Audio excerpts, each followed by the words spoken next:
se desarrollará con arreglo al siguiente programa. En primer lugar, le concedemos la palabra a nuestro secretario general, ilustrísimo señor don Fernando Fernández Gómez, quien leerá la memoria del curso académico 2024-2025. Don Fernando, cuando guste. Podemos decir que de una manera u otra ninguna de ellas, ningún académico ha quedado al margen. La sección de arquitectura organizó en el mes de febrero, coordinado por el señor Torres Martínez y con la colaboración de la empresa Iuncini, un nuevo ciclo sobre ciudad y arquitectura, dedicado este curso a la intervención sobre el patrimonio arquitectónico, en el que participaron el profesor de la Escuela de Arquitectura, don Rafael Bioque Cubero, y la académica señora Gómez de Terreros, Guardiola. El ciclo se cerró con una mesa redonda en la que intervinieron, además de los ponentes, el arquitecto don Juan Antonio Fernández de Naranjo, jefe del Departamento de Conservación de Patrimonio de la Consejería de Cultura y Deporte, y el historiador del arte don José Luis Gómez Villa, jefe del Centro de Intervención del Instituto Andaluz de Patrimonio Histórico. La sección de artes decorativas organizó por su parte un nuevo ciclo sobre arte y mujer en Sevilla, en el que participaron las profesoras de la Universidad Pablo de Olavide, doña Ana Aranda Bernal, que nos habló de la intervención de las mujeres en los procesos artísticos sevillanos desde el siglo XV, y doña María Losada Fren, que lo hizo sobre las guías, cartas, diarios y memorias de viajeras inglesas y americanas en Sevilla. Cerró el ciclo su coordinador, el académico señor Pleguezuelo, que presentó la imagen de la escultora Luisa Roldán. En el ciclo intervino también la sección de música con un concierto organizado por el presidente de Juventudes Musicales y académico señor Arnold Collado, en el que intervinieron las clarinetistas Cristina Laseca y Carolina Lucián Leal, con Juan Escalera al piano. La sección de Artes Escénicas y Audiovisuales, en colaboración con la Facultad de Bellas Artes, coordinado por los señores Ruesca y Bilbao Peña, organizó un extenso ciclo de conferencias y actividades en sesiones de mañana y tarde, celebradas unas en la facultad y otras en la sede de la academia, con intervención de numerosos profesores que nos permitieron conocer a algunos de los más destacados profesionales españoles en el mundo del cine, la pintura, el cómic y el videojuego. La sección de arqueología tuvo que comprimir su previsto ciclo de conferencias sobre Tartesos hoy, pensado para 3 días, a solo una sesión, por necesidades del calendario. Había sido presentado por el académico señor Mendoza Castells como una de las actividades interacadémicas solicitadas por el Instituto de Academias de Andalucía, y en él intervinieron los académicos señores Corzo Sánchez y Fernández Gómez y la arqueóloga onubense doctora Toscano Pérez.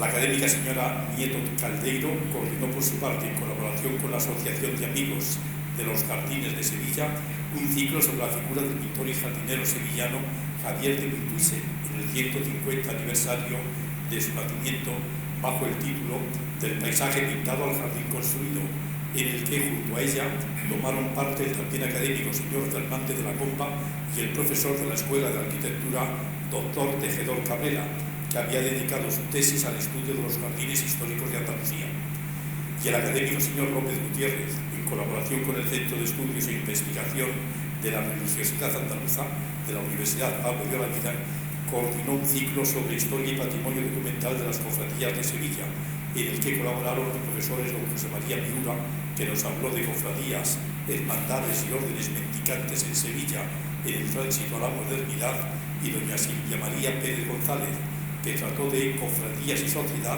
en el Reino de Sevilla a finales de la Edad Media. De un último ciclo de conferencias podemos hablar, para tratar sobre la obra del Santo Rey don Fernando III, organizado conjuntamente por las secciones de pintura y escultura y patrocinado por la Real Maestranza de Caballería de Sevilla, en cuya sede se celebraron las diversas intervenciones que corrieron a cargo de los académicos señores González Gómez, Rojas Marcos González y Sánchez Gómez. Con independencia de estos ciclos se han impartido otras conferencias de interés. La de apertura del curso corrió a cargo de los académicos señores Ruesca Navarro, numerario de nuestra academia, y Palacios Galán, de la Academia de Artes Escénicas de España, que nos hablaron sobre el Coliseo del Buen Retiro, primer teatro a la italiana en España. El siguiente mes de octubre, la arquitecta doña María Isabel Moreno López nos habló de la recuperación del patrimonio contemporáneo, el caso del Pabellón Real del 29, y el catedrático de Música y Artes Escénicas, doctor Héctor Guerrero, académico de número de la Real Academia Europea de Doctores, nos habló de Isidorus Hispalensis y el modelo de la técnica vocal perfecta en la Edad Media. El académico señor Sánchez Bernier, dentro del 15 Festival de Guitarra de Sevilla, trajo a nuestra sede un concierto de la guitarrista japonesa Neneko Komura, que interpretó obras de Johann Sebastian Bach y Agustín Barrios Mangoré, y en nuestra sede se desarrolló, coordinado por los profesores del Conservatorio don Israel Sánchez López y don Francisco Martín Quintero, el segundo workshop de composición Manuel Castillo, con la intervención del violonchelista Juan Aguilera Cerezo. En el Salón de Actos de la Fundación Cajasol, coordinada por el académico señor Moreno Mengíbar, tuvo lugar la audición de fragmentos de obras de ópera y canciones de Joaquín Turina en el 75 aniversario de su muerte, con intervención de la soprano Aurora Galán y el pianista José Molina. Y en este mismo salón, el académico señor Sánchez Rivas coordinó, en colaboración con la Facultad de Derecho de la Universidad de Sevilla, la audición de fragmentos de obras de zarzuelas a cargo de la soprano Soraya Menzi y el pianista Jesús de Sancha. En los meses de otoño celebramos, coincidiendo con la festividad San Tesbel Uría, titular de la Academia, nuestra tradicional exposición de otoño, ya en su 74 edición, dedicada a este curso a la escultura. Del medio centenar de obras presentadas fue concebido el primer premio de la Real Maestranza de Caballería de Sevilla y medalla de oro de la exposición a la titulada Sombra de Humo, del escultor Borja Barrajón Acedo de Madrid.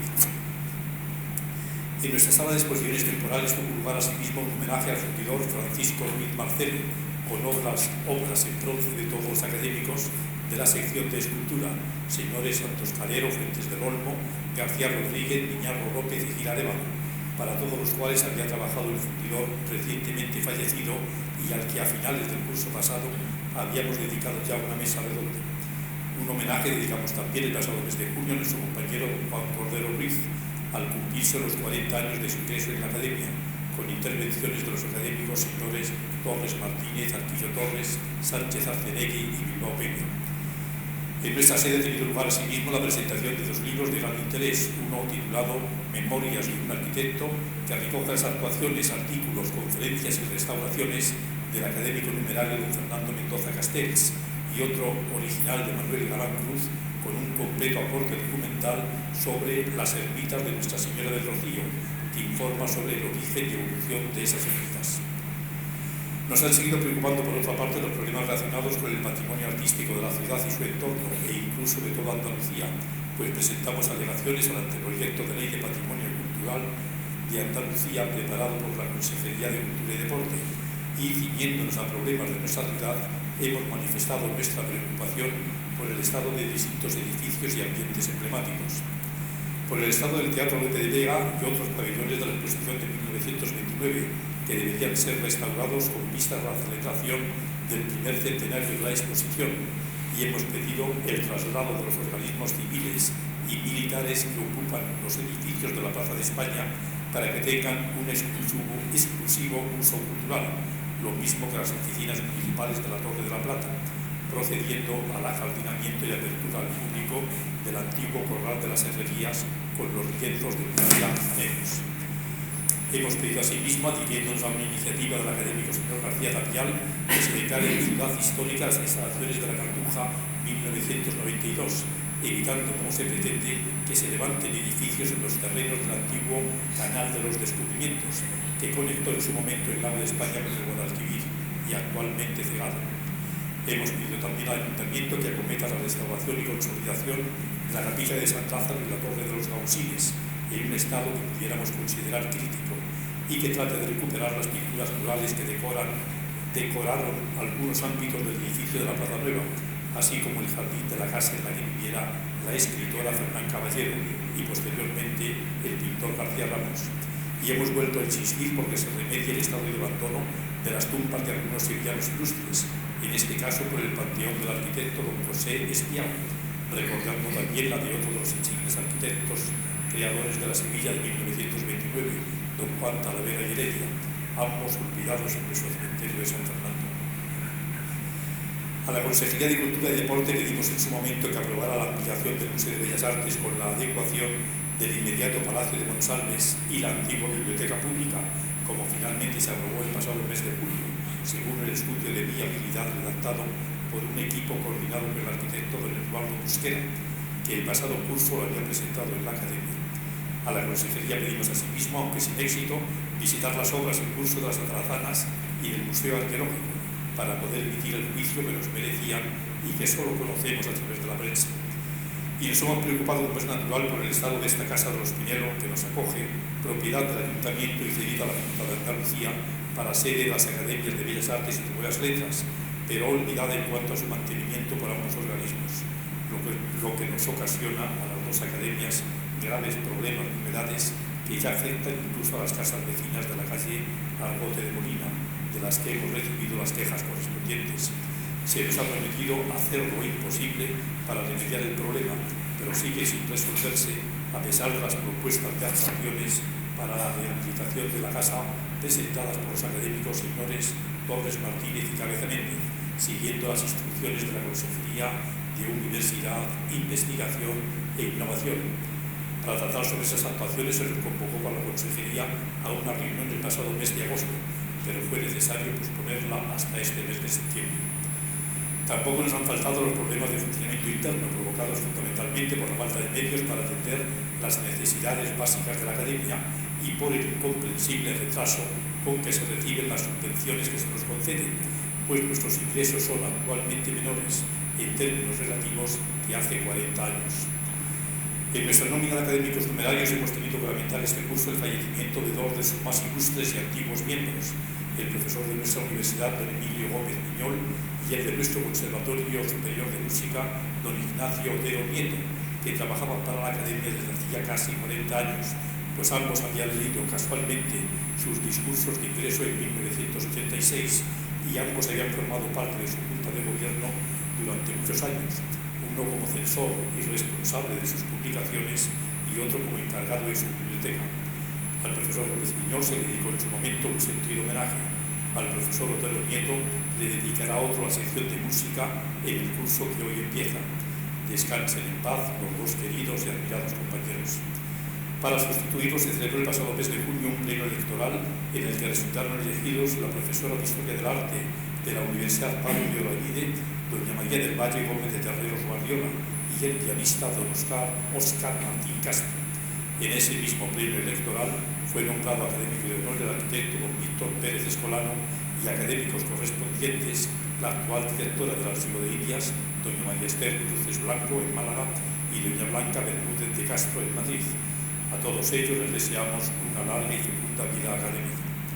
De los elegidos en años anteriores han leído sus discursos de ingreso las académicas numerarias doña Nuria Casquete de Prado y Herrera, que nos habló del papel de la arqueología en la Academia de Bellas Artes, y doña Manuela Nogales Florido, que lo hizo sobre la danza contemporánea. Tomaron posesión también los correspondientes señora Morales Cañadas y señores de Besa Gutiérrez, García Serrano, Escalante Jiménez, Sánchez Rivas García, Aragón Sánchez y Márquez Sichón. Nuestros fondos artísticos se han visto enriquecidos con diversas obras de interés.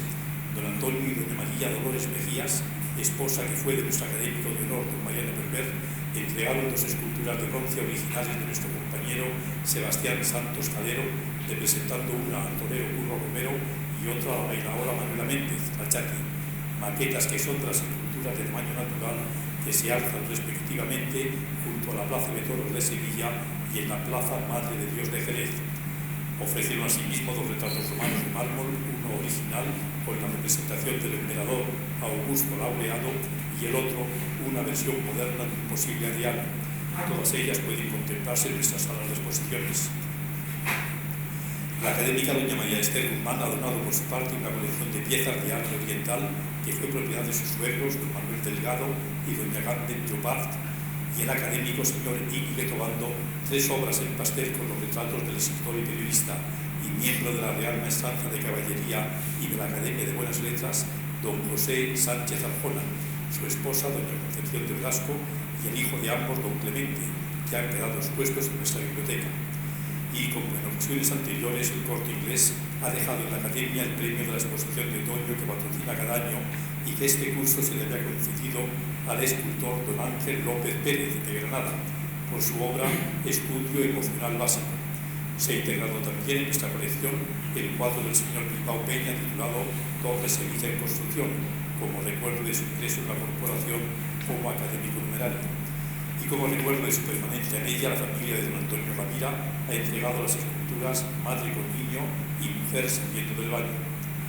En relación con el patrimonio artístico de la Academia, debemos decir que seguimos trabajando en la digitalización de su inventario para dejarlo colgado en su página web en proceso similar a lo que estamos llevando a cabo con nuestros archivos. Dicha digitalización abarcará no solo las obras de la Academia que actualmente se guardan en ella, sino también a las que se hayan depositadas en otras instituciones y de manera muy especial, por ser las más numerosas, en el Museo de Bellas Artes, antigua sede de la Academia, en la que quedaron gran parte de sus fondos artísticos. Nuestras publicaciones se han visto asimismo incrementadas por los números correspondientes, el Boletín de Bellas Artes con las actividades del curso anterior y la revista de temas de estética y arte, ya en su número 35, más orientada a trabajos de investigación y divulgación. Y ya solo nos queda agradecer la generosidad de aquellos organismos e instituciones que hacen posible que la Academia siga cumpliendo, aunque sea bajo mínimos, sus funciones.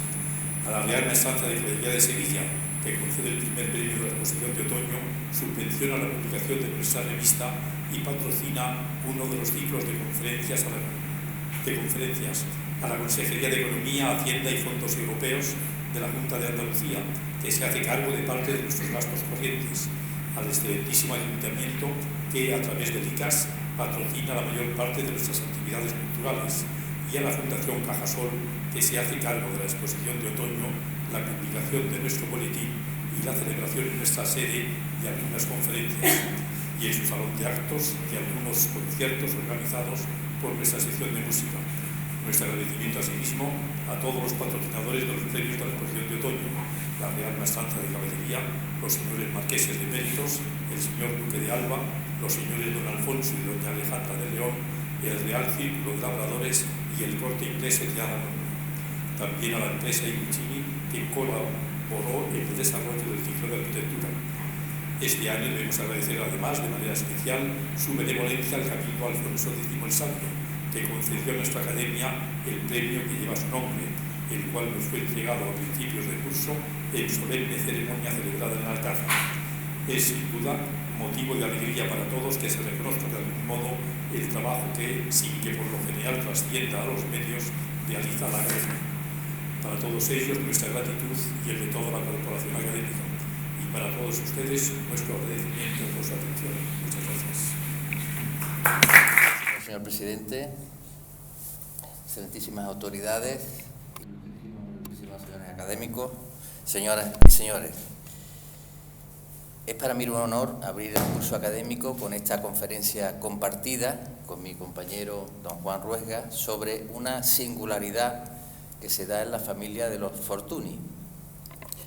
En este sentido, Mariano Fortuny y Marsal y Mariano Fortuny y Madrazo iniciaron una saga que conectaron al mismo tiempo con los Madrazos que ya estaban institucionalizados en la sociedad pictórica del momento, ¿no? En mi caso yo me voy a ocupar de Mariano Fortuny y Marsal, que inicia su andadura en la pintura, naciendo en Reus, en el seno de una familia muy humilde. Su padre era obrero, carpintero, y tuvo la desgracia, Mariano Fortuny, de quedarse huérfano a los 6 años, huérfano de padre y de madre. Se conoce que tampoco era muy buen estudiante, pero tuvo la suerte de su abuelo tener la sensibilidad de descubrir en Fortuny la habilidad que tenía innata para el dibujo. El prestigioso psiquiatra don Luis Rojas Marco hace un estudio sobre los personajes históricos que hoy día están catalogados como TDAH, trastorno por déficit de atención. Probablemente Fortuny padeciera en aquel momento un trastorno por déficit de atención. Son personas con una gran sensibilidad, una gran inteligencia, pero son monofocales. Dirigen toda su emotividad y todo su potencial intelectual en un ámbito. En este caso, Fortuny el ámbito era el dibujo, y su abuelo tuvo la habilidad y la sensibilidad de detectarlo y dirigirlo. El profesor Rojas Marcos decía que en este tipo de personas el tutor es fundamental, porque puede dirigir tu vida en un momento crucial o acaba siendo un desgraciado o acaba siendo una persona genial, como ocurrió con Mariano Fortuny. En este caso vemos ahí un retrato que le hizo su suegro, Federico de Madrazo, un retrato idealizado, una cabeza romántica, pero desde pequeño ya su abuelo, como hemos dicho, detectó esa habilidad y se empeñó en que ese niño tenía que salir adelante. Desde la miseria familiar que tenía, trató de contactar con personas de Reus, en este caso el pintor que destacaba allí en el ámbito cultural, que era Domènech. Contacta con él, se forma con él, también con un orfebre, que dicen algunos entendidos que de ahí le viene ese gusto por el detalle posterior en su pintura, ¿no? Esas acuarelas tan preciosistas. Pues, a veces trabajos iniciales con el orfebre, pero pronto Reus se queda pequeño para lo que era el talento de Fortuny. Así pues, el abuelo, empeñado en sacar adelante a su hijo, habla con unos eclesiásticos que de alguna manera amparan lo que es la carrera de Fortuny, recomendándolos en una academia de Barcelona. Tal era la miseria que el abuelo y el hijo tuvieron que hacer el camino andando desde Reus a Barcelona. Le llevó 2 días caminando. Una vez que llegan allí, ya por fin consiguen que Fortuny entre en la primera institución académica, que era la Escuela de Bellas Artes de la Lonja de Barcelona. Allí contacta con Claudio Lorenzale, digamos que era el maestro de la época. Tenemos que pensar que en aquella época, en 1850 aproximadamente, la moda, la vanguardia eran el eco de lo que había sido el romanticismo tardío. El romanticismo tiene 2 miradas, una mirada al pasado, una mirada atrás, en la que se ensalzan todos la época la medieval, los grandes hitos históricos, y otra a lo oriental, a lo exótico. En este caso, Lorenzale pertenecía a la escuela nazarenista, que prestaban especial devoción por los románticos alemanes. Tenían un dibujo muy firme, muy amarrado en algunos momentos, y los motivos solían ser motivos históricos, casi siempre relacionados con los nacionalismos. En aquel momento, recuerden que el movimiento nacionalista se configura en Europa, e incluso en la música, con Borchardt, con Smetana, surgen aquí en España Albeni, Falla, con Iberia, surgen un fervor por lo que es determinar los nacionalismos. Con este cuadro consigue Fortuny una beca a Roma. En esa beca de Roma, de la Diputación de Barcelona, él se forma académicamente, desarrolló dibujos, como pueden ver ahí, de la más pura academia del 19, pero lo importante en aquel momento es que contacta con otros pintores, contacta con pintores de la época, y como Simonetti, Rosales, y también con los Madrazos. En aquel momento, en la pintura se vuelve una pintura amable. Hay un campo de la pintura con una temática de casacón. Fortuny lo llamaba género Meissonier, y eran pinturas que en esa época miraban hacia atrás, miraban a esos vestimentas de finales del 18, con esos casacones. Las escenas eran escenas amables, escenas anecdóticas en muchos casos, y siempre muy preciosistas. Fortuny mira a ese género que él decía de Meissonier, el pintor francés, y se monta en ese lenguaje afable, los desarrolla muy bien, y empieza a desarrollar una serie de acuarelas que atraen la atención no solo del público, sino de los profesionales. En la acuarela une lo que es su dominio del dibujo con el dominio técnico. Tengamos en cuenta que la acuarela es la más compleja de las artes pictóricas, porque la acuarela conlleva mucha experiencia. Hay que saber lo que va a ocurrir, si fuera el ajedrez, 3 jugadas con antelación. Si la pintura está más aguada, si el papel está húmedo, está seco, cómo se va a comportar la acuarela cuando seca, con lo cual tienes que tener una visión previa de lo lo que va a suceder, ¿no? Y él destaca que tiene esta acuarela magnífica con 23 años y se empieza a ver como un referente en los ámbitos sociales y pictóricos. Fortuny empieza a destacar con sobremanera, ¿no? Al mismo tiempo que ve en Meissonier esa pintura fácil, amable, lustrosa, que le permite un ingreso económico importante, ve que hay otras temáticas que se siente más atraído, ¿no? Que es la pintura social. Meissonier tiene aquí este cuadro de la barricada de la Rue de Montellier, en la que se ve, bueno, pues los restos de una, digamos, tragedia, ¿no? De un combate que ha habido en las calles, una rebelión, y ese personaje que aparece ahí en primer plano se va a repetir y va a influir fuertemente en la obra de Fortuny a lo largo de su vida, su corta vida. Fortuny muere con 36 años. Ese personaje, ese escorzo, muy potente, con esos pies en primer plano, esa anatomía lacia y esa, digamos, perfección a la hora de tocar las calidades de las piedras, las telas. Fíjense que Fortuny prácticamente lo calca en uno de sus grabados más famosos, que es El Cavileño Muerto, del año 67. Prácticamente es la misma postura del personaje que se aparecía en la Rue de Montellier de Meissonier. En 1960 se inicia la guerra con Marruecos. La Diputación de Barcelona le encarga a Fortuny que vaya como reportero gráfico, que haga unos cuadros de estas contiendas, ¿no? Ahí desarrolla dos cuadros grandes, una es la batalla de Barrat y el otro es la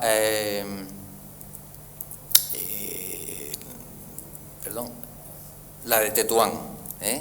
En la batalla de Barrat podemos ver cómo esa panorámica, él descubre allí en Marruecos la luz, el gusto por lo atmosférico, por lo inmediato, por la contienda. Casi los elementos digamos, de la batalla son secundarios. Cobra más interés lo que es la línea de horizonte, paisaje, incluso esa nube atormentada, que en algún momento nos pudiera recordar el coloso de Goya, esa pintura de paisaje. Y en esos primeros planos volvemos a encontrarnos personajes como los que hemos visto antes. Vuelve a retomar esos escorzos para dar profundidad a la composición, con esas anatomías forzadas de personajes muertos en uno u otro extremo de la escena. Al mismo tiempo se impregna de lo que es la pintura que estaba ocurriendo en el momento con el romanticismo de Eugène Delacroix, el movimiento. Fíjense como ese estudio de caballos de Delacroix que aparece a la izquierda, Fortuny de alguna manera lo imita en esos caballos que están en la plenitud de la batalla, ¿no? De la contienda. En el caso de la batalla de Tetuán, un cuadro gigantesco de casi 10 metros por 3, este cuadro nunca lo acabó, fue un encargo que nunca lo acabó. Y fue un encargo que a él se le encasquilló, luego veremos cómo lo dejó en el estudio durante muchísimos años. Tuvo problemas incluso de contrato con la Diputación de Barcelona, porque claro, decía, bueno, pues devuelven a usted la beca que le hemos dado. Tuvieron esas cosas muy catalanas, por cierto. Y en este caso también hubo un problema porque parecía que le daba más importancia al enemigo que a los propios militares españoles. Tengan en cuenta que el motivo principal es cómo ese ejército a galope ocupa el primer plano y el resto, lo que es el ejército español, estaría detrás, con lo cual de alguna manera había cierta molestia por ese tipo de composición, por ese tipo de concepción de la escena, ¿no? El mundo árabe atrapa a Fortuny. Fortuny ve en el mundo árabe una escapatoria a toda esa pintura de casacón que él hacía de una manera rutinaria para ganar dinero, porque era una pintura burguesa que le facilitaba mucho, le daba muchísimo dinero. Fortuny estuvo muy cotizado en su época y emprende lectura paralela. El mundo oriental le interesa muchísimo, todo lo que es lo exótico, descubre en Marruecos la luz, el orientalismo, el gusto por las telas, la cerámica, las calidades, y se vuelve un coleccionista exquisito. Un coleccionista que en algunas de las cartas nos narraba que tuvo problemas en la aduana, Lo llegaron a parar porque traía espingardas, traía baúles llenos de sedes. Este señor, ¿dónde va con tantas armas? Y tuvieran verdaderos problemas. En este caso, la matanza de los Abencerrajes es la recreación de una de las leyendas históricas que ocurre en la Alhambra, y él sitúa de nuevo los personajes, como vimos en este cuadro de Meissonier, en este espacio que es una perspectiva cónica, forzada, en dos direcciones. Él juega con el color, con el rojo y el azul, y describe una composición muy moderna dentro de lo que es ese ámbito. Cruza las diagonales y crea ese espacio arquitectónico. De nuevo, esa persona tumbada con los pies muy sarmentosos, vuelve a aparecer en este fumador de opio y en el clavileño muerto. Vemos que hay cierta similitud también con ese tipo de composición, y además él juega habitualmente con unos ejes, buscando la sesión áurea en muchas de sus obras. Vemos que esa secuencia la vuelve a repetir de manera recurrente. Cuando Fortuny vuelve a Roma, después de la estancia en Marruecos, entabla amistad con Raimundo de Madrazo y conoce a su hermana Cecilia, con la que se casa. Claro, tenemos que pensar que ese niño que salió de la miseria, ese niño que quedó huérfano a los 6 años, que su abuelo lo acompañó andando a Barcelona, se encuentra de pronto en un mundo de la aristocracia más distinguida del momento, porque el padre de Raimundo y de Cecilia era Federico de Madrazo. Federico de Madrazo fue director del Museo del Prado en 2 ocasiones, y era de los pintores más considerados de la época, con lo cual ese casamiento le supone a Fortuny entrar en una sociedad aristocrática en plenitud, ¿no? Y por supuesto entrar en el Museo del Prado. Esa facilidad para entrar al Museo del Prado la aprovecha él para hacer estudios de los grandes maestros como Ribera, ¿no? Hay estudios de Fortuny que son verdaderamente sorprendentes, como él se interesa por el movimiento del pincel de Fortuny, cómo Fortuny modela las arrugas, la anatomía. Ven a la izquierda el original de Ribera y ven a la derecha el original, la copia de Fortuny. Cómo hay un interés por cómo se dirige la pincelada y cómo modela esa anatomía, sobre todo los pliegues. Ese aprendizaje de la lectura de la piel avejentada lo va a repetir permanentemente en muchas de sus obras. Aquí tiene Viejo desnudo al sol, una pintura influenciada por la luz marroquí, en la que retoma esos estudios que había hecho previamente con el Ribera del Prado. Con respecto a Velázquez, este cuadro del Pablo de Valladolid, que tanto ha sido admirado por tantos pintores a lo largo de la historia, puesto que es un cuadro que no tiene perspectiva. No hay un límite entre la pared y el suelo, es todo un continuo. Lo único que le da gravedad al cuadro es la sombra del pie de Pablo de Valladolid.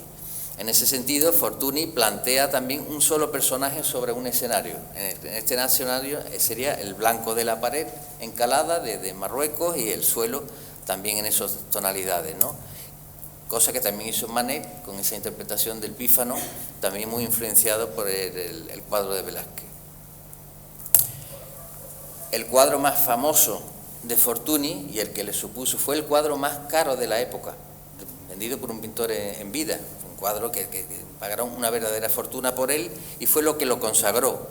Un cuadro en el que las calidades, las texturas, los elementos diferentes, metales, sedas, madera, aparecen destacados con un virtuosismo verdaderamente sorprendente. Pero lo que a él le interesaba de verdad estaba en África. Esa luz que había descubierto es lo que a él le atrapa, y ese coleccionismo, esa nueva vivencia, ese descubrimiento del Oriente se lo lleva a su estudio con esas colecciones de alfombra. De estos cuadros, muchos de los cuadros de Fortuny no están hechos en África, están hechos en Roma. ¿Por qué? Porque él tenía una colección sorprendente, era uno de los coleccionistas más sofisticados. Ese es su estudio. Ahí aparece él con su paleta y un personaje disfrazado de árabe. Aquí vemos el cuadro de la batalla de Tetuán que hablábamos antes, un cuadro que se quedó ahí durante años. Lo tenía ahí en su estudio abandonado, se le encasquilló el cuadro y ya eso pues, se quedó ahí per secula seculorum. Pero podemos ver la cantidad de alfombras orientales, de vasijas, de platos, muchos de ellos están hoy en museos porque eran piezas distinguidas de la artesanía, ¿no? Y a él le servían para recrear sus obras. Él incluso acomete una inmersión en el mundo árabe, se disfraza, trata de mezclarse con los propios paisanos de allí, trata de aprender el marroquí, porque de alguna manera eso le atrae sobremanera, ¿no? Ahí vemos a la izquierda un momento en el que él está disfrazado, como si fuera árabe, con esos ropajes y esas pingardas, y vemos cómo ese mismo motivo lo recrea en uno de los cuadros. Su precisión, su dedicación por el detalle, lo podemos ver en diferentes elementos como la arquitectura. Vean como aquí el preciosismo de la acuarela, la aguada esta, ¿no? Toda esa filigrana es verdaderamente sorprendente, pero bajo mi punto de vista lo que le hace destacable a Fortuny sobre el resto es el dominio del dibujo. Era un dibujante excepcional. Iba dibujando por la vida, dibujaba, tenía miles de cuadernos, dibujaba todo. Hay cuadernos que aparecen hasta insectos dibujados. Era una curiosidad científica.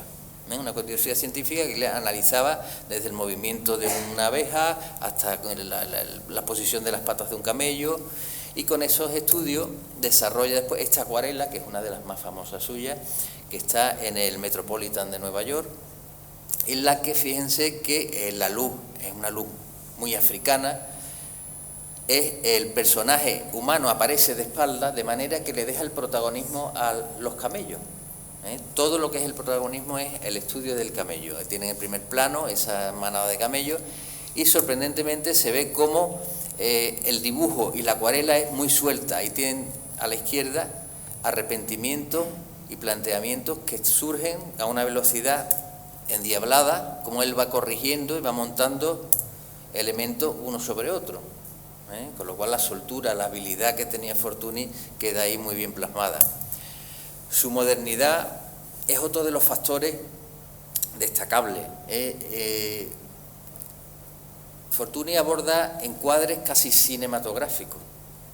En aquel momento del apoyo de la fotografía y su concepto del espacio, vean cómo ese palo que coloca ahí clavado divide la escena y la compensa las tensiones a un lado y al otro. Y se ve incluso como hay un estudio de un personaje que parece o que está planteado o que lo ha borrado porque no le gustó. Ahí hay una especie de halo de un personaje que estaba agarrado o que estaba clavando el palo. Otro de los encuadres cinematográficos este es un encuadre de una modernidad total, no solo por la composición, sino por el dinamismo y por cómo capta el viento. ¿Cómo se puede pintar el viento? El viento se pinta porque agita donde roza, o bien en la vegetación o los paños. Fíjense cómo los paños se mueven con una velocidad asombrosa, ¿no? Y capta casi en una instantánea. Fíjense que eso no puede ser un modelo nunca. El modelo no está ahí parado en medio de una tormenta. Y vuelve a establecer ese eje de abscisa y coordenada que se repite en muchas de las composiciones de Fortuny. Ahí vemos también cómo hay un plano secundario cortado con esa modernidad, esa inclinación, con ese otro personaje que aparece allí en tonos más fríos. Ya sabemos que el color tiene una capacidad dinámica, los rojos cálidos tienden a avanzar y los azules y fríos tienden a retroceder, con lo cual él da una nota de color cálido aquí en primer plano que ayuda a que esa figura avance, mientras que aquella otra queda envuelta en unos tonos fríos que ayudan a leerla como en perspectiva, ¿no? Este otro cuadro es una escenografía, prácticamente es un telón de teatro, en la que las tensiones entre estos dos personajes más desarrollados, de esos dos músicos sorprendidos por ese tigre, bueno, vuelve a establecer ese eje de abscisa y coordenada obsesivo dentro de la obra de Fortuny, ¿no? Fortuny descubre también en Granada una burbuja, ¿no? Un sitio donde reconoce la luz de Marruecos, pero no tiene que estar allí, tiene un Carmen estupendo donde se reúne con su familia, y este cuadro, que es un cuadro muy curioso porque ya se ve ese preimpresionismo. Fortuny ya, digamos que sería un preimpresionista, toca esa vegetación, ese estudio de la luz con el concepto que pudiera tener perfectamente Monet, y esa, digamos, elegancia y curiosidad científica por determinar cada una de los verdes de cada vegetación. Cada especie tiene su verde y tiene su ritmo compositivo. Unos crecen hacia arriba, otros se desparraman, otros tienen... Y abajo vemos que hay un cambio entre la luz y la sombra sorprendente. Este cuadro lo dejó inacabado. Este cuadro no tenía la figura de su mujer, de Cecilia, con el paraguas, ni el perro. Ese cuadro lo acaba su cuñado, Raimundo, con el que tenía muchísima amistad, y bueno, Raimundo se vio autorizado, quizás porque conversaría con Mariano y en algún momento decía, bueno, pues tal vez quedaría bien Cecilia por aquí, o simplemente porque le apeteció. El caso es que está firmado por Raimundo de Madrazo y Fortuny, el sello de testamentería de Fortuny. Es un cuadro a la Limón, como a la conferencia que estamos dando con ellos, que se ocupará de su Mariano Hijo.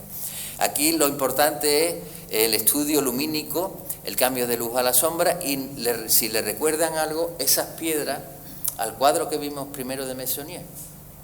Ese gusto por el preciosismo, por la dedicación, por lo minucioso, esas piedras parecen aquellas que aparecían en la Rue esta de Montpellier en París, ¿no? Este cuadro es muy simbólico, este lo pinta en el último año de vida, en 1874, él muere con 36 años, en plenitud de facultades y de éxito, y es una escena en Granada en la que están su hijo Marianito, Fortuny y Madrazo, y su hermana María Luisa, descansando ahí en un momento, pero él lo mete ya en un ámbito de lo que se llamó el japonismo. En esa búsqueda de lo exótico, de lo oriental, los pintores miran hacia el oriente, extremo oriente. En ese caso hubo una tendencia que era el japonismo que llegaban aquí con la influencia de las sedas. Hemos de pensar que Sevilla tiene una grandísima influencia oriental en las ferias. Lo que llamamos mantones de Manila no son de Manila, venían en el galeón de Manila, pero son mantones chinos, con bordados chinos de seda china. El abanico, el propio farolillo, es una arquitectura china. Luego tenemos China metida en la feria. En esa época se miraba a Oriente. En este caso, tanto las sedas, que vemos que ya estos son, cómo está tapizado ese diván, las sedas que arropan a los niños, los cojines, la vegetación, la propia rama, está mirando a Oriente.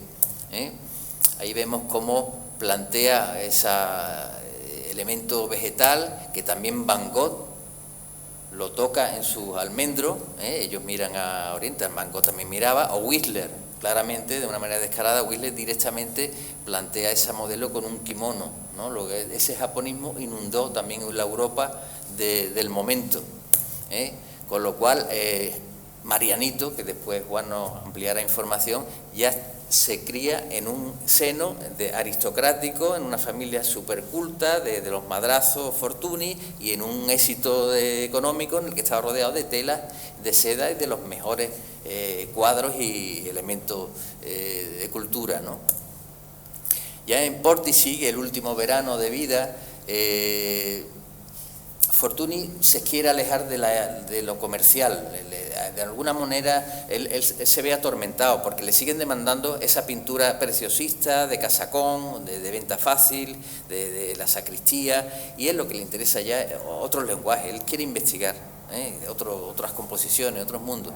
Y aquí hace este cuadrito pequeñito de Marianito, tumbado en la arena de Portici, en la que, fíjense, es muy avanzado porque las sombras ya tienen color. Es un preimpresionismo. Fíjense cómo esas sombras ya tienen la luz que absorben de la tierra, esos azules, esos violetas que aparecen aquí. Justo lo que después va a desarrollar Joaquín Sorolla unos años más tarde con el luminismo valenciano. No sabemos dónde hubiera llegado Fortuny. Sus últimas acuarelas, fíjense que eran de una minimalismo total, ¿no? Tierra, el cielo, el mar y la línea de horizonte, con simplemente la tensión de un ala de un barco, hay una vela, ¿no? Si hacemos una vista hacia adelante, vemos que Richard Diemerkorn se movía por ahí en el expresionismo abstracto americano. Años después, fíjense lo avanzado que pudiera estar si hubiera vivido algo más. Con 36 años murió y ya estaba haciendo esas cosas. O este otro, más Roscoe, ¿no? Como llega la simplicidad de elementos en los que Fortuny parecía que empezaba a ver ahí un lenguaje nuevo. Y bueno, le cedo la palabra a mi compañero que nos va a hablar de Marianito Fortuny, que es el heredero de toda esta saga que su padre abre con acertadas e ilustrativas palabras sobre Mariano Fortuny y Marzal. Y a continuación intervendrá don Juan Ruesga, académico numerario y gran especialista en escenografía, que nos va a presentar también algo de la vida y de la obra de Mariano Fortuny y Madrazo. Don Juan, cuando usted lo desee. Es una persona polifacética, de amplio reconocimiento europeo, pero que ha estado un tanto olvidada en España hasta hace poco, realmente poco. Y aún hoy solamente es apreciado principalmente y conocido en su faceta de diseño de telas y en el diseño de vestidos en colaboración con su esposa, con Henriette Negrin. El escenógrafo, el diseñador teatral, el inventor, aún no es conocido en España en toda su importancia. Por eso he querido titular esta intervención, como ven ustedes, Vigencia de Mariano Fortuny y Madrazo. Quiero mencionar también la tesis de María del Mar Nicolás Martínez, de la Universidad de Granada, titulada Mariano Fortuny y Madrazo entre la modernidad y la tradición, en la que he encontrado multitud de datos de su vida que me han servido para completar también algunos de los conocimientos previos que yo podía tener sobre su obra. No vamos a poder entrar en la obra de Mariano Fortuny y Madrazo en los minutos que vienen, porque es de una gran amplitud. Mariano Fortuny y Madrazo, por contra de su padre, vivió durante muchos años y realizó muchísimos tipos de cosas, y nos es imposible encajarlo en unos minutos, pero bueno, vamos a intentarlo. Las creaciones de Mariano Fortuny y Madrazo se encuentran actualmente vivas en el mercado, en tiendas exclusivas, en exposiciones sobre su obra que se organizan habitualmente en museos de todo el mundo.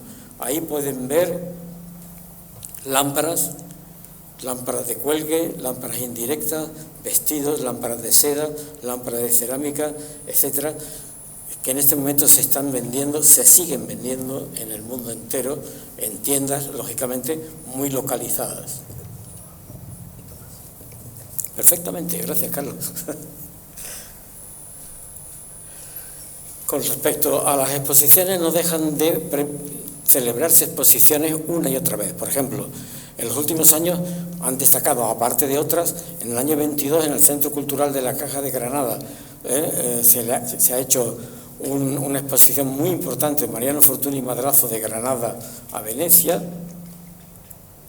En el Museo Mitsubishi de Tokio, en el 19, voy a hablar solo de las 4 o 5 últimas, esta exposición, todo sobre Mariano Fortuny.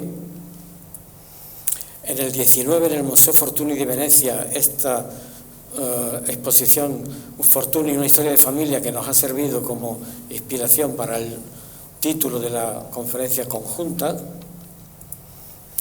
El Museo Palais Galliera de París, que está especializado en moda, en 2018 hizo esta monográfica de un español en Venecia. Hay muchas más, pero me parecía que mostrar estas 4 o 5 ya nos daban una idea de cómo en el mundo entero, Japón, Nueva York, París, etcétera, Venecia, tienen ese aprecio por la obra de Mariano Fortuny y Madrazo. La empresa Fortuny Venecia, que fue creada en 1984 por un empresario veneciano, facilita en este momento sus creaciones en todo el mundo. Es decir, yo mismo he podido comprar algunas piezas para diseños de interiores que me fueron encargados, ¿no? Por ejemplo, está en la tienda, la fachada de la calle Bonaparte de París, muy cerca de la Escuela de Bellas Artes. También tiene tiendas en Múnich, un par de ellas en Venecia, y en Estados Unidos se puede encontrar perfectamente. La lámpara estudio de dos versiones, la de sobremesa y la de pie de 1907, en este momento se puede comprar. Es una como veis, está fechado en un tiempo y el diseño es propio de don Mariano. La ciudad de Venecia le ha dedicado un museo, el Museo Fortuny de Venecia, que está instalado en el Palazzo Pesaro del Gerfei, que es el palacio que él compró con dificultades en algunos momentos, porque la hipoteca le apretó en algunos momentos, donde tenía su vivienda y taller. En la imagen de la izquierda podéis ver cómo se ha conservado su escritorio, su lugar de trabajo, y hay un par de tórculos, los libros. Finalmente os pasaré una foto de él trabajando en esta mesa. Yo creo que lo han hecho con muchísimo cuidado y muchísimo cariño. A la derecha, uno de los salones, siempre con esa luz un poco muy controlada, sombría del aire veneciano. Aquí hay un salón un tanto abigarrado que recuerda un poco el ambiente que ya nos ha mostrado nuestro compañero Daniel Bilbao del estudio del padre, que también tenía el estudio y la vivienda del hijo, que tuvimos ocasión de visitar en los años 70, cuando todavía, era un estudio que recogía lo que allí había, pero que todavía no había voluntad de convertirlo en un museo. Bueno, pues ese aire un poco sombrío, decadente en algunos momentos, pero sí, pero preciosista, ha sido muy bien recogido en la obra del museo.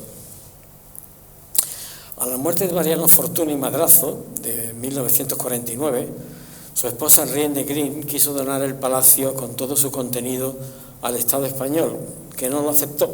El ministerio, él había sido cónsul honorario del Estado español en Venecia, ya lo hablaremos después, y fue un arquitecto del Ministerio de Asuntos Exteriores a ver la casa y los bienes, y yo creo que se asustó un poquito.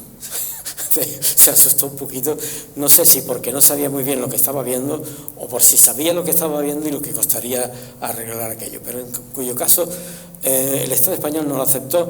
Sin embargo, la ciudad de Venecia sí aceptó el legado, que aunque durante algún tiempo no fue arreglado, en este momento, en el año 2022, se ha adecuado museísticamente por el escenógrafo Pierluigi Pizzi, que ha hecho un trabajo magistral, como podéis ver en las poquitas imágenes que he puesto.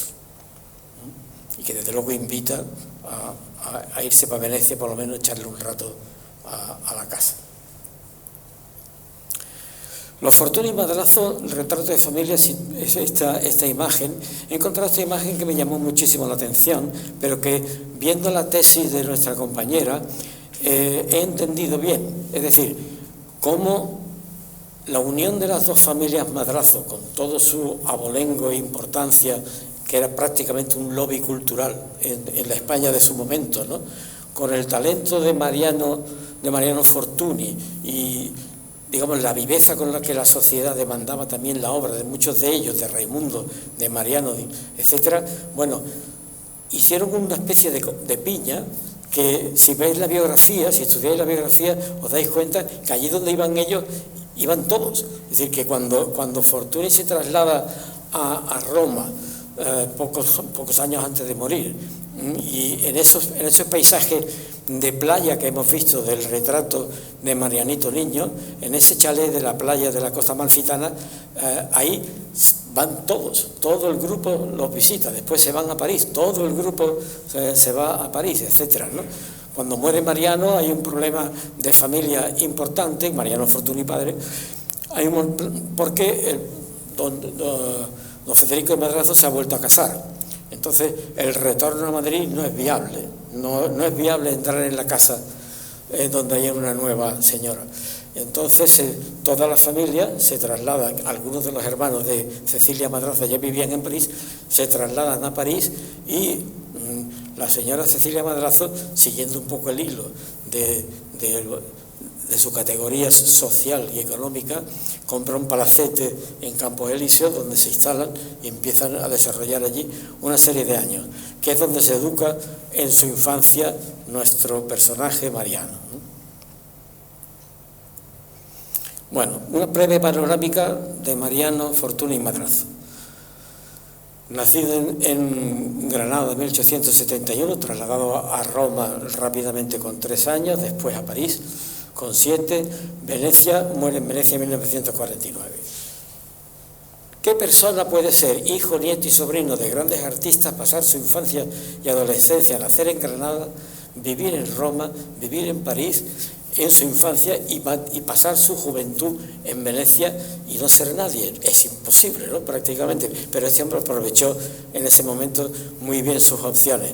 Además es un tío bien plantado. Mariano Fortuny, con 6 años, de su tío Ricardo Madrazo. Después, con unos 19 años aproximadamente, él era fotógrafo y se hacía también autorretratos fotográficos. También innovó parte de las placas, de los soportes químicos de las placas, para conseguir las texturas de grises que quería. Y este es un autorretrato casi final de 1947, un par de años antes de su muerte. Esta imagen es la imagen, digamos, más conocida de Mariano Fortuny Madrazo a la postre de la finalización de la Segunda Guerra Mundial. Ahora explicaremos por qué. En un momento determinado, en sus últimos años, se recluye bastante en su casa de Venecia, muy decepcionado por muchas cosas que comentaremos, y nos puede hacer pensar que era un hombre, pues no sé, misántropo, aislado, etcétera, pero nada de eso. Él perteneció de pleno derecho y por relaciones familiares y culturales a la élite cultural europea, y durante los primeros 30 años del siglo XX, que es su época, digamos, de gran apogeo, pues recibió la encomienda de la Orden de Alfonso XII, la encomienda de la Orden de la República de España, encomienda de la Orden del Mérito al Trabajo de España también, oficial de la Corona de Italia, caballero de la Legión de Honor, académico de honor de la Academia de Bellas Artes de Venecia, que no es cualquier cosa, cónsul honorario de España en Venecia del 24 al 34, vean las fechas, digamos, que está a caballo entre la monarquía de Alfonso X y la Segunda República, y comisario vitalicio del pabellón español de la Bienal de Venecia. Por si fuera poco, bueno, se relacionó con su madre tenía otro palacio, compraron una casa y él se fue, digamos, a otro. Ahora explicaré por qué. Cecilia de Madrazo y sus tíos, tanto en París como en Venecia, pues trató con personajes como Benlliure, Anglada Camarasa, José María Ser, en el círculo veneciano, con Gabriele D'Annunzio, con Eleonora Duse, con los Hohenlohe, con Cosima y Isolda Wagner, etc. Y cuando se instala de nuevo en París, pues con el precursor de la escenografía contemporánea, Adolphe Appia, con la gran Isadora Duncan, con Sarah Bernard, Marcel Proust, Serge Diaghilev. Marcel Proust, en su obra A la búsqueda del tiempo perdido, prácticamente el único personaje real que habla es de Mariano Fortuny Madrazo y de su obra. En 1890, con unos 19 años, hay 4 o 5 años que todavía, digamos, manejan pasta, manejan liquidez, viajan al Festival de Banner de Beirut todos los veranos.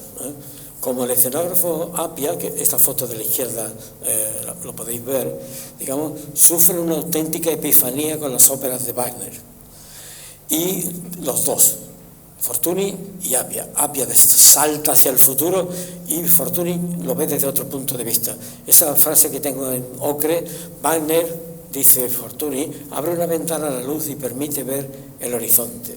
Sin embargo, ambos, después de deslumbrarse con la obra de Wagner, rechazan la estética de los decorados y vestuarios con los que se representaba el compositor. Aquí no tengo más remedio que detenerme unos minutos. Appia hace un cuaderno, en 1895, un poco más, de dibujos sobre posibles decorados y escenografías para la ópera, para las obras de Wagner, y se lo presenta a Cosima Wagner. Y ahí hay una ruptura que duró prácticamente décadas, cuando Cosima Wagner y sus descendientes afirman que Richard Wagner se seguirá representando tal como cuando lo representaba Richard Wagner. Es decir, planteando una gran contradicción en algo que explicaré ahora. ¿Por qué es tan trascendente Wagner? ¿No? Bueno, Wagner es un cambio radical. Quizá en España no somos muy wagnerianos, pero Wagner es absolutamente, es el siglo XX de las artes escénicas, lo abre Wagner. ¿Cómo? Wagner plantea que la dramaturgia de un espectáculo, de una ópera, no está en el texto, sino que está en el texto y fundamentalmente en la música. Que el soporte que nos cuenta la historia no es el texto que están cantando, aunque sí, por supuesto, ¿no? Pero pensemos que Rossini, Mozart, etcétera, todos los grandes, el texto era lo fundamental. El texto era el que contaba la historia. Y Wagner rompe con eso y crea una música de la que luego hemos vivido. Aparece el leitmotiv, aparece, digamos, la obertura que ya nos cuenta los temas y melodías que van a ser interpretados posteriormente, es decir, la música de cine, lo que ha hecho la música de cine posteriormente. Ese es el gran salto que Wagner da y sobre todo plantea una cuestión muy interesante para Appia y todos los demás, porque la cuestión es siguiente: una vez abierta la caja y si la dramaturgia de un espectáculo puede ser apoyada por la música, ¿por qué no por la luz? ¿Por qué no por la escenografía? ¿Por qué no por el vestuario? ¿Por qué no por el color? Etcétera, etcétera.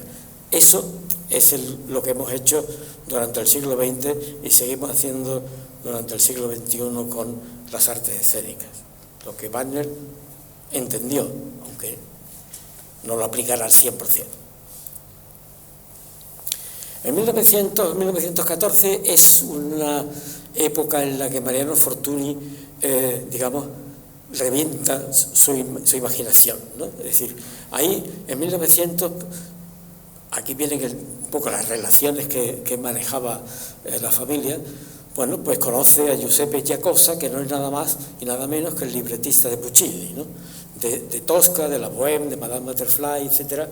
Y Giacosa, que ve los dibujos que tenía hechos Mariano, pues le invita a que presente una propuesta de escenografía para Tristán e Isolda en la Scala, lógicamente sometida al criterio de la dirección artística colegiada, pero que es aceptada y comienza a trabajar en el proyecto de Tristán e Isolda. Y Fortuny se plantea un problema que hasta entonces no se había planteado nadie, pero que para él es prácticamente todo lo que aporta al teatro, la raíz. Es decir, en ese momento Edison ha planteado la luz incandescente y toda la iluminación por gas de todos los teatros del mundo son mudados a luz eléctrica. Y de repente la luz eléctrica descubre la trampa del decorado decimonónico. Es decir, se ven las pegatinas, se ven las roturas, se ven los bordes, se ve todo. Entonces, ¿qué dice, digamos, la sensibilidad de Mariano Fortuny? Le dice, esto no puede ser así. ¿Y qué inventa? Dice, si yo hago un fondo donde la luz directa eléctrica se refleja indirectamente sobre la escena, he retomado la posibilidad de hacer unos esfumatos, de hacer unas suaves incidencias sobre la escenografía. Bueno, eso parece muy fácil decirlo, pero ahora hay que hacerlo. Y entonces para eso inventa la famosa cúpula de la izquierda, la estáis viendo a la izquierda arriba, hay algunos dibujos abajo, las primeras ideas de iluminación indirecta y para el proyecto que hemos dicho de la Scala monta una primera cúpula en tela y estructura metálica que la estáis viendo a nuestra derecha, ¿verdad? Pero ¿qué caracteriza a Mariano además de darse esa sensibilidad? A que además dice, bueno, esto yo voy a tener que vivir de esto, me imagino que se plantearía. Entonces lo que hace es, en 1901, patenta de inmediato el sistema de iluminación escénico y la cúpula, ¿verdad? Eso no es práctica habitual en su trayectoria profesional. Llegó a registrar 40 patentes de todo su trabajo de muchos tipos, tanto de telas, de impresión, de focos, de intensidad, de luminosidad, con una aplicación de los carbones que se estaban aplicando a las proyecciones de cine, y también al primer regulador de intensidad, porque no contento con la luz eléctrica, con la luz indirecta, incluso inventó un sistema para que se pudiera decir, el primer regulador, se pudiera ir de 0 a 100 irnos quedando con la intensidad que en cada momento se quería. Bueno, ahí veis, en 1902 monta en París la primera cúpula, y eso, digamos, esa presentación de la cúpula le sirve para entrar en los círculos más vanguardistas del teatro europeo, y es absolutamente radical. Ahí veis unos dibujos, tampoco he querido aportar mucho de todas sus patentes, pero bueno, nos da un poco una idea de la labor de Mariano Fortuny. Continuando con esos 15 años, pues Fortuny, como lógicamente tiene que viajar a París constantemente, una ciudad que conoce y donde se ha educado, que tiene una dinámica y una actividad mucho mayor para estos proyectos teatrales que la Venecia. En 1902 conoce a Henriette Negrin y se la presenta a su madre, y no tiene éxito ninguno, porque la señora Cecilia Madrazo no traga a la señora Negrin. Supongo que porque Henriette Negrin era una persona que había sido modelo, que había sido una serie de cosas que me parece que a la señora Madrazo no le cayeron bien. Bueno, en cualquier caso, sin embargo, tiene una repercusión muy positiva, porque se echan para adelante y Mariano tenía alquilada una bohardilla grande en el Palacio Pésaro del Fey, donde tenía el estudio, y se echa para adelante y alquila el edificio completo y después lo compra, ¿no? Y ahí está su vivienda, el taller y el estudio, y ahí ya se van a vivir los dos durante toda su vida y desarrollan todo lo que posteriormente fue todos los proyectos textiles, que durante muchos años fueron atribuidos en exclusiva a Mariano, pero que realmente las últimas investigaciones han demostrado claramente que fue una labor conjunta de ambos, hasta el punto que se ha descubierto en alguna tesis que en el impreso donde se hace la patente, donde se inscribe la patente del famoso vestido Delfos, que ahora veremos, de puño y letra, Mariano Fortuny dice: este trabajo ha sido desarrollado conjuntamente con Henriette Negrin, ¿no? Quiere decir que la cosa quedaba claro, por mucho que algunos puedan pensar una cosa u otra, muy del tiempo, pero que no. Parece que los dos iban bastante de acuerdo. Continuando con ese tiempo, en 1906 presenta oficialmente todo el sistema de luz indirecta y de cúpula en un ballet en el Teatro de la Condesa de Béart. Esto también hay que situarnos un poco, es decir, la Condesa de Béart tenía un palacio con un teatro dentro, en París, ¿vale? No un gran teatrazo, pero sí un teatrito. Y ahí, digamos, monta un ballet para lo cual fueron contratados las bailarinas de la Ópera de París, le propone la presentación de su cúpula y de su sistema de luz indirecta, diseñan el velo Knossos famoso para vestir a las bailarinas, y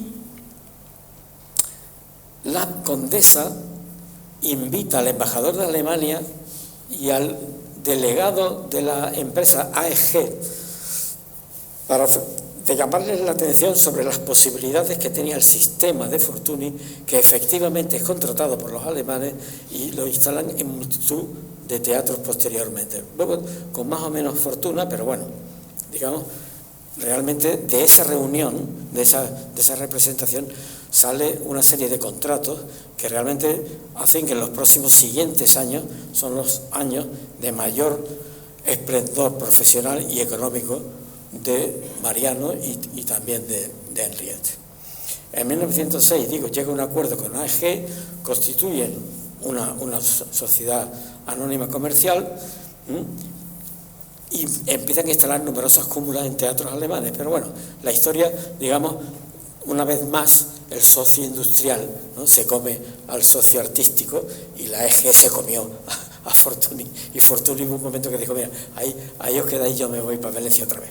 Pero durante esos pocos tiempos, bueno, pues conoce a Max Reinhardt, conoce toda la pléyade de grandes directores de teatro alemanes, que les interesa muchísimo el proyecto de la cúpula y de la luz indirecta. Realiza varias escenografías, etcétera. Y justo al año siguiente lanzan al mercado el modelo Delfos, que les da fama mundial, ¿no? Como sabéis, está inspirado en el auriga de Delfos, en la escultura de bronce, y es una innovación absoluta.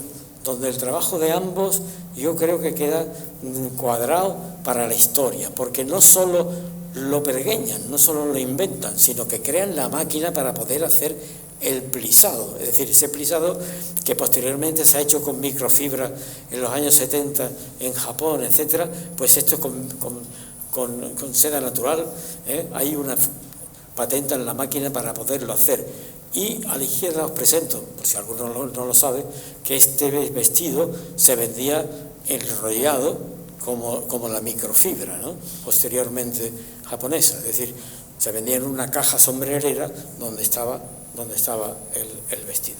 Esto es un lanzamiento mundial que realmente traslada a Mariano y a la obra de Henriette a Estados Unidos con un éxito arrollador, ¿no? Bueno, Marcel Proust, digo, lo cita varias veces en Tiempo Perdido. Ya aquí vemos una imagen de Natasha Rambova, que es una gran diseñadora en Estados Unidos de vestuario, etcétera. Fue parejita durante un tiempo pequeñito, pero pareja importante de Rodolfo Valentino. En fin, allí el mundo que este era el que se movían todos estos señores. Aquí vemos a la heredera Peggy Guggenheim, posteriormente ya en los años 50, pero ya se compró algunos.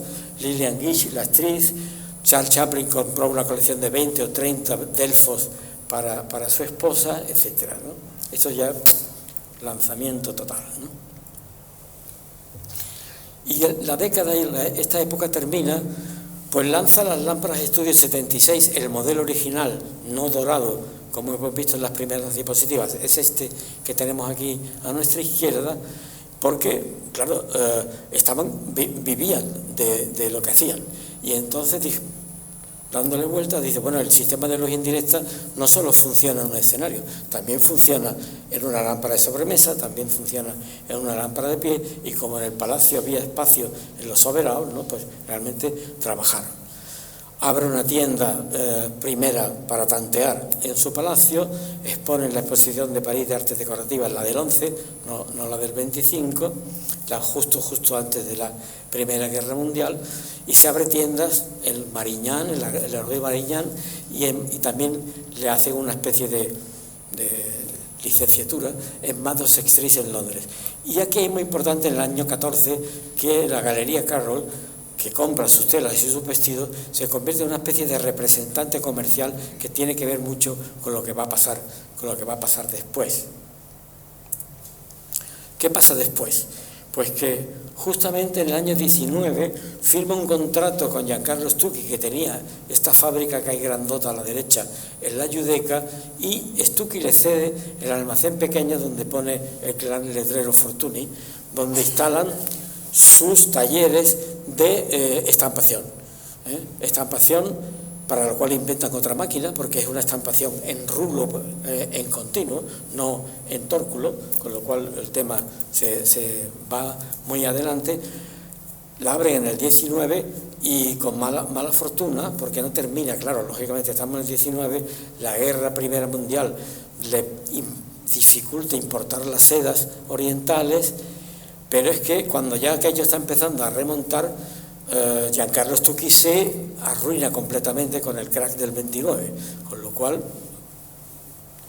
meten un bache sobre la vida y hacienda también de Fortuny y de Negrín.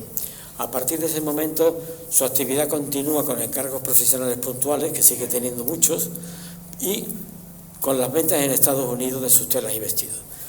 Aquí traigo solo un ejemplo significativo, lo diré por qué, del vestuario que hizo para Otello, encargado por el Palacio Ducal de Venecia, que son terciopelos incrustados en seda, diseñados por ellos, y en el Otello de Wells, que va a buscar exteriores a Venecia, ve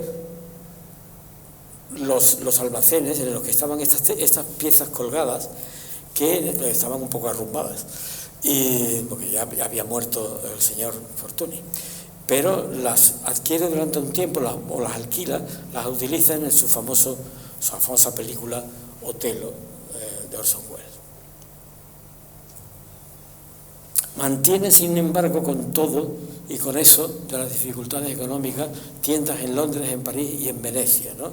Esta es una tienda nueva en la calle Jarón, en París, con una foto del propio Mariano Fortuny de la apertura y de la vitrina. Bueno, este es un poco el gran recorrido, y con esto se cierra la gran época, digamos, de Mariano, y a partir del 35 empieza otro momento más complicado.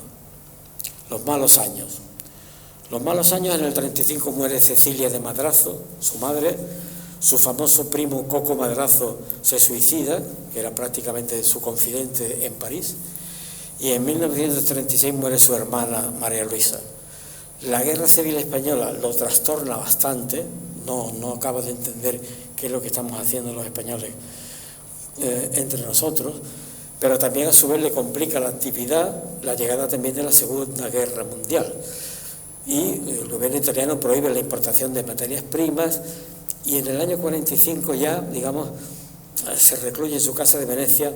Ahí tenemos la foto de la derecha, Henriette y Mariano, en esa época, en la que ya se queda sin salir, como decía antes, hasta prácticamente 1949.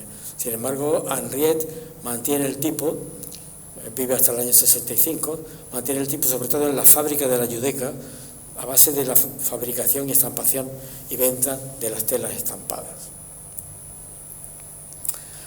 Muere el 2 de mayo del 49, aniversario, digo, del fallecimiento de Leonardo da Vinci, y la noticia de su muerte, solo se publica en España en un pequeño suelto en el periódico ABC. Eso porque lo tengamos claro, quién era Mariano Fortuny después de haber sido cónsul, tal, no sé cuánto y no sé qué. En 1950, Henriette Negrin lega al Museo del Prado el cuadro que nos ha mostrado Daniel, según la voluntad de su esposo, el cuadro Niños en un salón japonés, de Mariano Fortuny y Marsal, y también lega grabados y planchas de Mariano Fortuny padre y de él mismo a la Coreografía Nacional, digamos, las lega a Henriette Negrin. Por ese legado le conceden la Orden de Isabel la Católica a Henriette Negrin, pero no puedo dejar de recordar que no aceptaron su gran legado veneciano, pero bueno, que no somos perfectos. ¿Qué tenemos de Mariano Fortuny Madrazo en España hoy? Bueno, pues tenemos en el Museo del Traje de Madrid una sala grande. ¿Cuál es el origen de esa sala? Pues la firma Inditex, en el año 2003, compró la colección de Liselott Haas, que era prácticamente las últimas cosas que tenía de traje y desfile Mariano y Henriette. Entre ellos estaba la colección de los vestuarios que se utiliza en el Otelo por Wells, como pago de una deuda tributaria por un valor, digamos, de 2.966.273,76 euros, lo cual resulta bastante cómo se puede llegar a 0,76 euros en la tasación de un legado de este nivel, pero bueno, ahí está. En el que no solamente está su obra, sino y la obra de ellos, las telas, fundamentalmente los vestidos, y también la colección, otras colecciones que tenían, los Delfos, el cuadro Otelo y 140 y tantas piezas de tejidos diversos en seda, algodón, lino, etc. Esto evidentemente ha hecho que del 2003 a hoy, en estos últimos 20 años, el conocimiento por los estudiantes de moda de España del legado del diseño de telas y vestidos de Fortuny y Negrin, pues de repente es súper conocido. Sin embargo, el legado escénico ha quedado un poquito más traspuesto. La fábrica Fortuny de la Judeca hoy está otra vez abierta y viva. Henriette continuó con la fabricación de tejidos hasta su muerte. La señora Carroll, norteamericana, consiguió rescatar las acciones que Stuick había perdido, y posteriormente la señora Carroll tuvo la fortuna de, con el abogado Riad, un famoso abogado, digamos, de egipcio, y que también trabajaba para fortunas italianas, bueno, consiguió, digamos, rescatar ese edificio. El señor Riad se lo ha dejado a sus hijos, y los hijos del señor Riad, los hermanos Riad, están fabricando a tutiplén telas de Fortuny y afortunadamente con mucho éxito, ¿vale? Con lo cual, bueno, seguimos cerrando el círculo de la vigencia de la obra de Fortuny. En esta imagen he querido sintetizar los dos brazos artísticos de Fortuny y Madrazo.